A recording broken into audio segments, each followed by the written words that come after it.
Hey everyone, welcome back to the Gooner Profile, Episode 3. I'm Kyle alongside with Joel. This week we were supposed to have Jason from the Cleveland Gooners, but thankfully unfortunately air travel kept him wherever he's at, delayed, unable to get back to Cleveland to join us today. But we do have Michael from the Charm City Gooners joining us last minute here, so we really appreciate him. And we'll just get started with you, Michael. Tell us a little bit about the interaction and the group there in Baltimore, the Charm City Gooners, and how you became a Gooner and an Arsenal supporter, and just a little bit about the dynamics of the group and everything going on there in Baltimore. Yeah, absolutely. So I've lived in Maryland my entire life. I actually, it's funny, when I started, I remember playing FIFA. I know there's another FIFA story. It was Those are always good. It's fine. Yeah. It was an old FIFA, I think 99. And I remember playing on my PC. I remember playing as Arsenal. I don't remember why. I was a lot younger, obviously. I played as Arsenal, but I never really followed it. I forgot about it after that. I never really played FIFA after that. Then a few years ago, I started playing again, and that kind of, I remembered, okay, Arsenal, that's who I played with. Why not, start with them again? And so then I started getting more and more into the FIFA, and then through that, I got more and more into the actual team. At first, it was a lot more difficult because I realized that to watch some games, I'm going to have to wake up at 7 a.m, and that's never easy. But beyond that, so through wanting to watch more games, I looked online. I figured out about Charm City. It's a bar. It's a pub in Baltimore called Abbey Burger Bistro, and they hold all the Baltimore games. They hold all the Arsenal games. I've been to several of them throughout the last 2 or 3 years. It's always a good time. It's always a great turnout, and it's really a lot of fun to be able to watch Arsenal soccer with other people who cheer for Arsenal and who know Arsenal, because obviously, Premier League soccer isn't as popular in the States yet as NFL football or NBA. So it's good to be able to find people who enjoy soccer and enjoy the game, like I have been for the last few years. And Charm City Gooners is always a great environment to watch the game at. Yeah, and it's interesting with the Charm City Gooners. I know that a number of the first couple, not necessarily the first, but first couple presidents came from the Charms in the Baltimore area now. Is there any, I guess, does Baltimore get any sort of special treatment as a Yeah, I don't know. I wouldn't say I go often, and I probably go maybe like once every month. But I know there are several people who I've met. Everybody just comes up, and whether it's your first time or it's you're a regular, everybody comes up, introduces themselves. It's always a really great environment. And so I know there's actually pictures on the wall, because it's a pub, but it's also the Arsenal's usually upstairs where all the TVs are. So there's a downstairs food area, and there's an upstairs where it's basically a bar, and that's where all the TVs show Arsenal. And there's actually pictures on the wall of I think his name is Mike as well. I believe he's the head of Charm City. I've met him a few times, but there's pictures of him with Thierry Henry. I'm pretty sure he went to the Red Bulls Arsenal game a year or two ago. And he's been to, I'm sure several of them have been to the Emirates, have been over there. And so, yeah, it's really great environment. And I was really glad that there was somewhere like that where I can go and watch if I didn't have cable, or if I just wanted to, watch with someone other than, yelling from my basement or something. Yeah. Yeah, FIFA. I'm going back to your FIFA question or your FIFA answer. That's funny. Like we've had so many people talk about FIFA as their way into to Arsenal. I think FIFA 99. Correct me if I'm wrong. That was actually the one that had Dennis Bergkamp on the cover. I want to say, I or maybe think, it was. yeah, I think you're right. Yeah. I remember Arsenal's team was pretty good that year. Yeah. I, and I look back on it, and I'm remembering, like, I looked at who I played with on FIFA 99, and then who Yeah.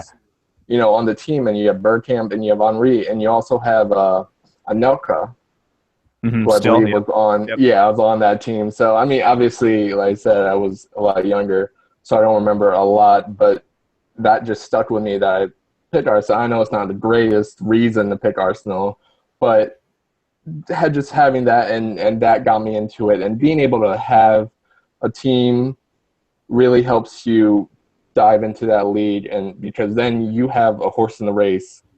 And so every week you're at least watching Arsenal, and then you start watching those other teams, and and Arsenal's, a great team to root for. I know it helps that Arsenal, every time they have a game, usually they're on TV. Hmm. And so I think that plays a big part. Like it'd be a lot harder to follow a team like one of the mid-table teams like Swansea.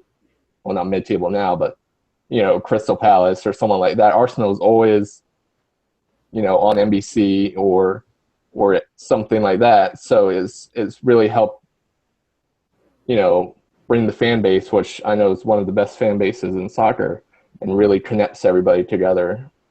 Yeah, yeah. I mean, when you first started going to the games at the Abbey Bistro, Burger Bistro, or whatever, I think Mike Cavanaugh is the guy there that you're thinking That of. Yeah. sounds right. How many people were there when you first started going? Because I know there's a lot now. Yeah, I mean, it really depends on the game. I mean, the upstairs area. I mean, there's, depending on the game, there could be 40 people, maybe more. You know, there's been several games where the upstairs area is so full, people actually just have to go downstairs and watch the game. They have TVs there too, but they Uh-huh. fill out the upstairs area. And I there were several times where I know game starts at, say the game starts at 10, you want to be there by 9:15, 9:30, or you're not going to get a seat. Mhm. And so that's really, tells. I know there's also DC Armory, Right. DC Gooner, but the presence around Baltimore, obviously Baltimore is a big city, so we're getting a lot of people, and they hear about it, and they come out, and it depends on the game. Obviously, some games against Man U or Chelsea will get everybody out, but yeah, there was always a solid number of people, and it didn't matter if it was 7 o'clock or 12:30. There were people there, and it was always a lot of fun. Yeah. Yeah. Cool. And I mean, before we let you go, we always ask everyone. Obviously, the way you came to Arsenal was, maybe a different way than most people, or maybe it is a common way. I don't know. Is that how you ask people who their favorite team is, or how they got into their favorite team? If they play with them on FIFA, or what? Well, I actually have two or three of my best friends. One's a Chelsea fan, a Man U fan, and one's a fan of Tottenham, so it works out perfectly. I don't know exactly how they got into it. I know we all play FIFA, Yeah. but I think I think FIFA does have a lot to do with it, or whatever people play, Football Manager, or I think FIFA really helps you get into the rules. I know it helped me a lot with the rules of soccer, and just transfer windows, everything like that. That's unheard of here. Hmm. I'm buying, selling. There's no trading, so I didn't know what I was doing. Once you learn in FIFA, you start learning what the actual rules are, and then through FIFA or through just an enjoyment of soccer, MLS or otherwise, I think that just carries the bond. FIFA is a very popular game, and so I think it does help a lot connecting people, because if you like FIFA, there's a pretty good chance that you like soccer. And so I think FIFA definitely helps bring soccer fans together, and kind of kicks that off as a starting point to talk about and things like that. Mm-hmm. Yeah. So Kyle, you still there? I don't know if we still got Kyle or not, but real quickly, maybe we don't have Kyle. Real quickly before we let you go, what would you be if you just ran into somebody and you want to sell them to Arsenal? What would be your quick sales pitch to them? How would you sell them on Arsenal in, like, I don't know, less than a minute? Well, I think Arsenal's big thing is consistency. There's other teams that will, buy and sell bid time. 1 year they're first, and maybe 1 year they're 10th. I know you're see, but I think Arsenal is always consistency. There, we don't go out, we don't, break the bank. We bring up players. We got Bellerin, we got Iwobi. We work on these players and we keep with them, and we just have this way of always competing. And sure, we don't always win the title, and I know that's a big thing, and winning the title is going to be great once it happens. But if you want, a fan base that sticks with the team no matter what, I know there's Wenger out, Wenger in, Wenger out, Wenger in, but the team, the core of the team, we stick with them, and through everything, the FA Cups, the eventual Premier League, we're going to stick with them through everything, good and bad. And I think that's the kind of loyalty to the team with many other teams in the league or throughout the world. Mm-hmm. Yeah, definitely. And man, I don't know where. I think we're out of time here, but I don't know if Kyle can actually wrap us up, because I don't know if he's here. Kyle, yeah, I'm like waiting for a voice somewhere.